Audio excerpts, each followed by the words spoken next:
Mom, I can't keep living like this. Ethan and his mom barely let me eat. Then, a sudden SOS call came from my once happy daughter, Ileana. Ileana, come back home. I instinctively shouted. Ileana had become worryingly thin. I won't forgive Ethan and his mother, I resolved with determination. Let me introduce myself. I'm Jana, a 50-year-old housewife. My husband James is 52 and works for a company. Our daughter is turning 26. After graduating from college, she landed a job at a major corporation and started living alone. James and I were enjoying our life as a couple after Ileana moved out. Although successful in her job, Ileana was shy around men and hesitant in relationships. So, when she got a boyfriend, James and I were overjoyed. James kept urging Ileana to bring him over, asking, "What's he like? Bring him home sometime." I cautioned James, "Honey, don't push her. She'll introduce him when she's ready. Let's wait patiently." Ileana just smiled. Soon, Ileana said she'd bring Ethan over. She playfully told James, "Dad, you kept insisting, so I complained to Ethan. He agreed to come over to meet you, but don't say anything weird to Ethan, okay?" James was visibly delighted when Ethan came to greet us. James and I were nervous. However, Ethan's friendly conversation soon eased our tension. Ethan introduced himself to James and me. "Hello, I'm Ethan Smith, and I'm seriously dating Ileana with the intention of marrying her." Ileana blushed and said, "Marrying me? You're embarrassing me. You said it was just a casual greeting." James happily told Ileana, "No, it's great that he's thinking about the future, Ethan. I entrust Ileana to you." Their relationship progressed smoothly with our blessing, and Ethan proposed formally 5 months later. Seeing a blushing but happy Ileana made both James and me very happy. I heard Ethan worked for a major bank system company. James and I discussed how their future seemed secure as wedding preparations began. Ileana frequently sought advice. One day, Ileana asked me, "Hey, Mom, how much is the market price for a wedding ring?" "Ethan is planning to buy one for about $10,000. Surprised, I replied. "For wedding rings, maybe about $2,500 each for the couple. I've heard engagement rings are around $3,500. Ileana seemed a bit uneasy. "Right, I thought so too," she said. After asking around and reading magazines, I felt Ethan's sense of money was odd. However, when Ileana said, "Ethan insists it's a once-in-a-lifetime thing and wants me to have something nice," I conveniently interpreted it as Ethan wanting to give her a special gift.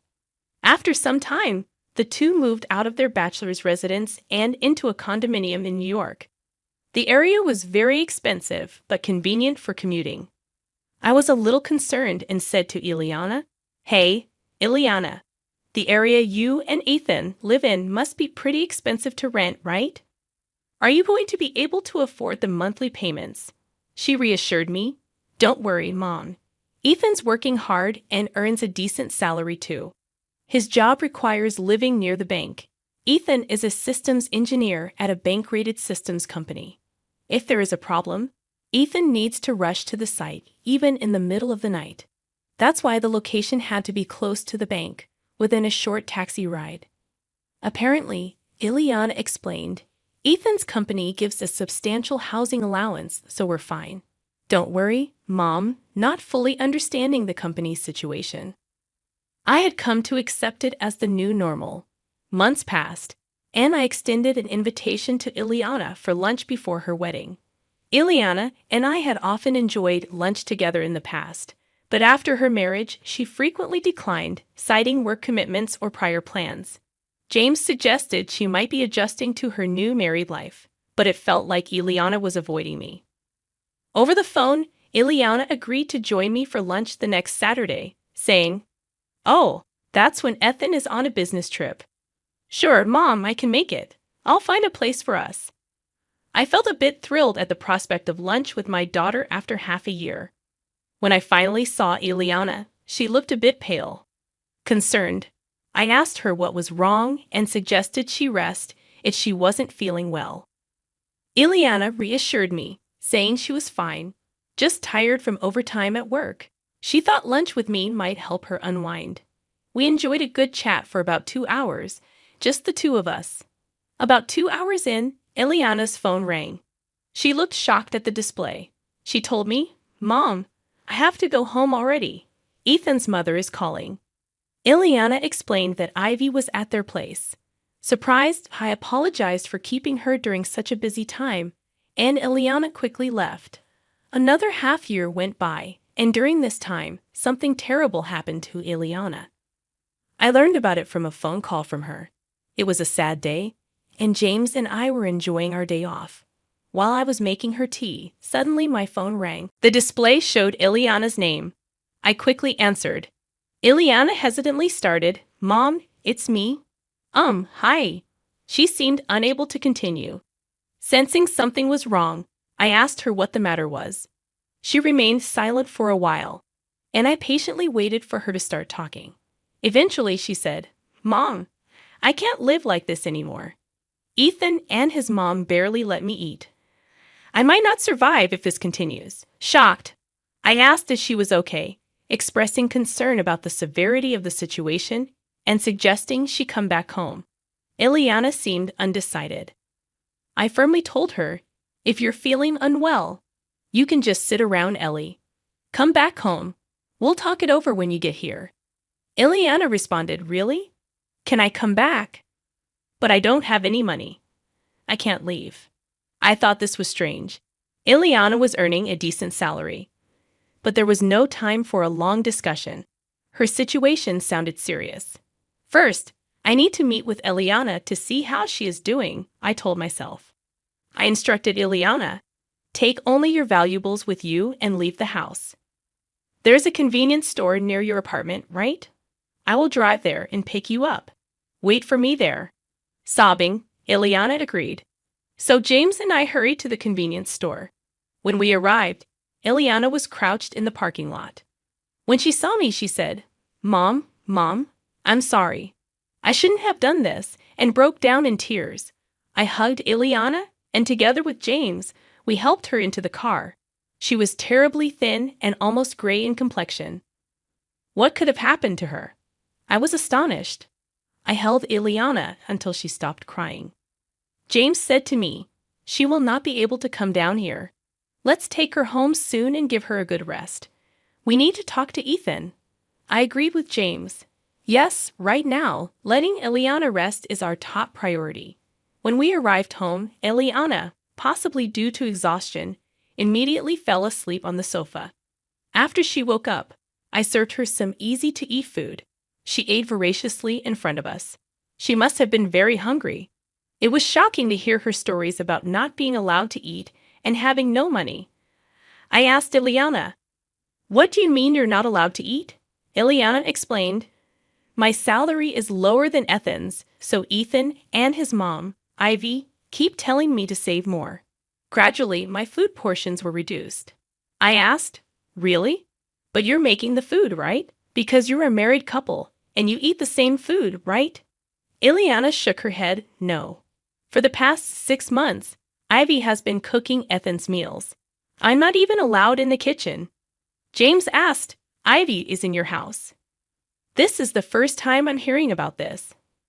Does this mean Ivy is staying there all the time?" Ileana explained that Ivy had moved in with them about 6 months ago, and they started living together gradually. Right around the time Ileana and I had lunch, Ivy had an argument with her husband and came to stay with Ethan for just a week.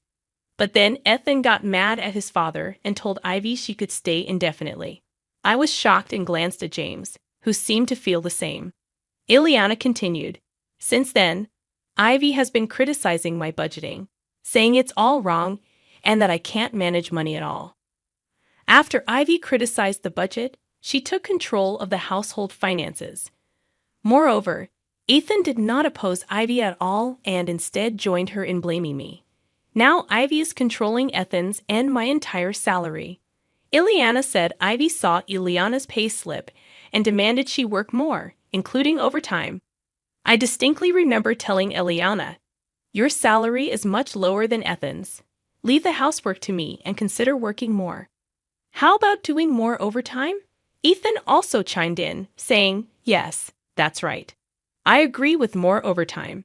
It's nice to have my mom doing the housework. You're lucky, Ileana. Ivy scrutinized Ileana's pay slips, always on the lookout for unnecessary expenses. Eventually, she found something else to criticize: the cafeteria deductions. Ileana's company had a cafeteria, and lunch costs were deducted from her salary. Ivy told Ileana, "You're spending too much on lunch. I'll make you a lunchbox from now on. Stop eating at the cafeteria."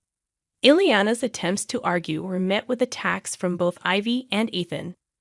Whenever I try to speak up, Ivy and Ethan gang up on me. It never ends up being a calm discussion, Ileana confided. Her attempts were suppressed by Ivy and Ethan. Now Ethan and Ivy controlled all of Ileana's salary, leaving her with almost no money of her own. When Ileana wanted to go to the hair salon, Ivy called it extravagant and reluctantly gave her money. Ivy also complained about Ileana's makeup being too expensive, telling her to buy cheaper products. Ileana couldn't even buy new clothes, but Ivy never complained about Ethan's spending. Ethan seemed to spend money lavishly. Ileana told me. The other day, Ethan bought a branded watch. He told me that because of his job, he would be treated like an idiot if he didn't wear something decent. Ethan had a reckless way of spending his money. Ileana began to sob as she recalled these painful events. James and I listened in disbelief. Then, Ileana's phone rang. She flinched and turned pale. I instinctively answered the phone for her. It was Ivy. "Isn't this Ileana's phone? Why is Johnny answering?" Ivy asked. I told Ivy, "Hello, it's been a while. Ileana is not feeling well. I can talk to you on her behalf." Ivy said, "Is that so? Well, all right. Could you tell Ileana to come back home soon?" I replied, "Unfortunately, I can't do that. Ileana is unwell. She'll stay here until she recovers." Ivy retorted, "You're coddling her too much. As a mother, you should educate Ileana properly. She can't manage a budget or do household chores. It's always one problem after another." Struggling to find the right words, I remained silent. Then, Ivy changed the topic, asking, "So, Ileana will be commuting to work from your home?" I replied, "Yes, considering her health, we'll need to discuss this with her company. But for now, she'll be commuting from here." Ivy then said, "Please tell Ileana to return as soon as she's well." I responded, "Excuse me, Ivy, but I think it's necessary for us, including Ethan, to have a discussion about the future living arrangements." Ivy snorted and said, "Fine, we can talk any time," before hanging up. I couldn't understand why Ivy was so confident, but at least Ileana was safe for now. We needed to focus on her health and feelings and plan our next steps. That night, after Ileana went to sleep, James and I discussed the situation. The next day, Ileana was examined at a hospital. As expected, she was underweight and not sleeping well. After talking with her, we decided she should take a leave of absence from work. She enjoyed my cooking, saying it was delicious. I asked her, "What were you eating while living with Ethan? What kind of meals did Ivy prepare for you?" Then Ileana said, "My mother-in-law only cooks for Ethan and herself. I always had bread ends from a local bakery. They sell bread ends very cheaply. That's what I used to eat." I was shocked. Ileana had been deprived of proper meals, while Ivy and Ethan ate normally, just bread ends. "Since when? What about your lunchbox? Didn't Ivy prepare that too?" I asked.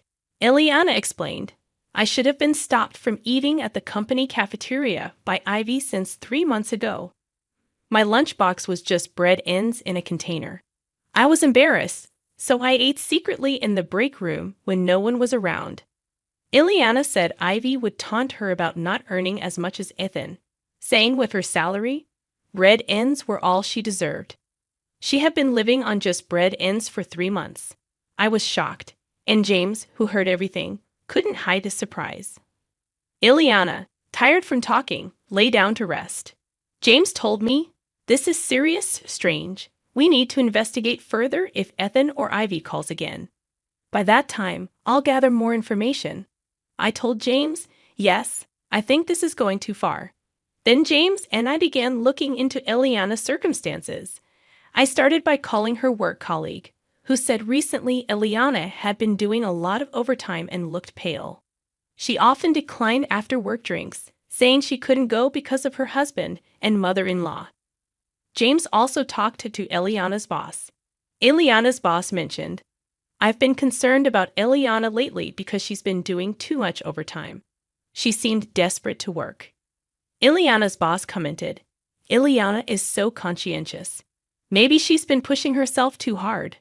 I hope she recovers soon and comes back to us. Thanks to her boss's initiative, Eliana was granted the sickness allowance by her company. The allowance was 2/3 of her salary, but we were grateful to receive it. We decided to have the sickness allowance paid into a different account from her usual salary account. 2 weeks after Eliana returned home, Ethan called. He insisted Eliana should be well by now. Please tell her to come back, he said. When I looked at James, he answered the phone. James humbly requested Ethan. Eliana is not fully recovered yet. Please let her rest for another week. Ethan told James over the phone. I guess there's no choice, just 1 more week, okay? And then hung up. I protested to James, but she needs at least 3 more weeks to recover, and we don't know what they'll do to her if she goes back. James reassured me, don't worry, we won't stick to the 1-week timeline. They treated her terribly, and we have a plan. He then asked Eliana, what do you want to do? If you want to try again with Ethan, we won't stop you. But if you want to leave him, we'll support you. Eliana suddenly resolute said, I've been thinking, am I really as useless as Ivy and Ethan say? But this isn't right. They're just taking my money. I don't want this anymore. I want a divorce, Eliana declared. James encouraged her, saying, That's right. You've chosen your path. We'll always be on your side. James shared the information he had gathered with us. We prepared for the possibility of Ethan coming over, ready to handle the situation. 1 week passed, and we didn't contact Ethan. 9 days later, Ethan and Ivy came to visit. When the doorbell rang, I checked the intercom and informed Eliana and James. James suggested, let's talk to them directly and settle this. Eliana nodded in agreement. Opening the door, we found Ethan and Ivy glaring at us. Calming myself, I greeted them warmly. Hello. What brings you here so suddenly? Ethan demanded. Why hasn't Eliana returned home? It's been a week. You did tell her, right? Ivy also chimed in. That's right. You can't do your chores, you can't do your laundry, and you can't even keep your promise to come home. What a mess you are. Parents and children are helpless. I invited them in, saying, let's not talk in the doorway. Please come inside. Reluctantly, they entered. Eliana told them firmly, I won't return to that house, Ethan. Please, let's divorce. I can't live with you anymore. Ethan threatened loudly. You think you can just decide that? But Eliana stood her ground, facing Ethan with resolve. Ivy then berated Eliana. For 6 months, I did all the housework and supported Ethan, while you neglected your duties. Eliana told Ivy, it's not that I didn't do the chores. Whenever I did, you would criticize my methods and take over the tasks, didn't you? Ivy retorted, how dare you speak to me like that? After making me work so hard, you should be ashamed. Ethan joined in, that's right. My mother helped because you couldn't handle the chores, allowing you to focus on work. That's when James shouted at them. What nonsense! You took Eliana's salary and fed her only bread ends. Your actions are the worst kind of abuse. They were shocked by James' outburst. James added, Ethan, you have been fired from your company. I checked out your employment status. You don't have the power to continue paying the rent on that apartment anymore, do you? Ethan began to look uneasy. Eliana added, I didn't know until Dad told me. James continued, I hired a detective to find out. Ethan, you were fired 6 months ago for an affair with your boss's wife. Eliana accused Ethan. You pushed me to work because you lost your job and income. Ethan turned pale and hung his head. James then confronted Ivy. You have a shopping addiction, and that's right. You didn't leave your home due to a fight, but because you were divorced and had nowhere to go. Ivy lost her composure and turned pale. James concluded Ethan is being sued for alimony, and Ivy is being chased by debt collectors. They were trying to pass their debts onto Ilana. Trembling with anger, Ilana placed a piece of paper on the desk, saying, "Once and for all, let's divorce. I filled out half of the divorce form. You complete it and submit it to the authorities. We'll communicate through lawyers from now on." Ethan prostrated at Ilana's feet on the carpet, pleading, "Please don't say we should divorce. It was just a moment of madness. I was wrong to hide it from you. You're all I have, Ilana. I'm so sorry. Please forgive me," Ethan pleaded, his voice filled with regret. Ivy, also appealing to Ilana, cried, "I did all the housework and took care of everything, didn't I? I'm sorry. Please come back. I'll keep doing the chores." Ilana, looking at Ethan and Ivy coldly, said, "I'm fed up. Who would want to start over with you two? You hid what you did and exploited my salary. I don't want to see your faces." Ethan and Ivy were unable to move from their spot, crying inconsolably. James sternly told them, "The conversation is over. It's time for you to leave. If you don't, we have our ways to deal with it." Reluctantly, Ethan and Ivy stood up and left our home, defeated. Afterward, with a lawyer's help, Ilana and Ethan officially divorced. Of course, we filed for alimony from Ethan. In addition to hiding his affair, we'd also added the fact that Ethan did not provide adequate meals to Ilana in the alimony claim. We had a doctor's diagnosis, which served as conclusive evidence against Ethan. Ethan had to move out of the apartment and live in a cheaper one with Ivy. Now he works day and night to pay the alimony to Ilana, and Ivy, not working, has become the target of Ethan's anger, and they constantly fight. Our lawyer informed us about Ethan and Ivy's current situation. Ilana fully recovered and returned to work. She seems to be enjoying her work more than ever. She apologized to me and James, saying, "I'm sorry for being a burden and coming back home. Thank you for all your help with the divorce. I'll be staying here for a while." I hugged her, saying, "Divorce doesn't matter. The fact that you're alive and well is all that matters to us." James added, "Don't overdo it. You're a hard worker, and sometimes you keep things to yourself too much." Ilana admitted, "I should have talked to you both sooner. I tried to handle too much on my own." Seeing Ilana's smile return was truly heartwarming. James, who stood by us and fought against Ethan and Ivy, proved to be incredibly reliable. I fell for him all over again. When I told him, he joked, "Then how about showing your gratitude with food? Make my favorite pork cutlets tonight as a family." We've overcome difficulties and will surely face more in the future. But with James and Ilana by my side, I want to support each other as a family.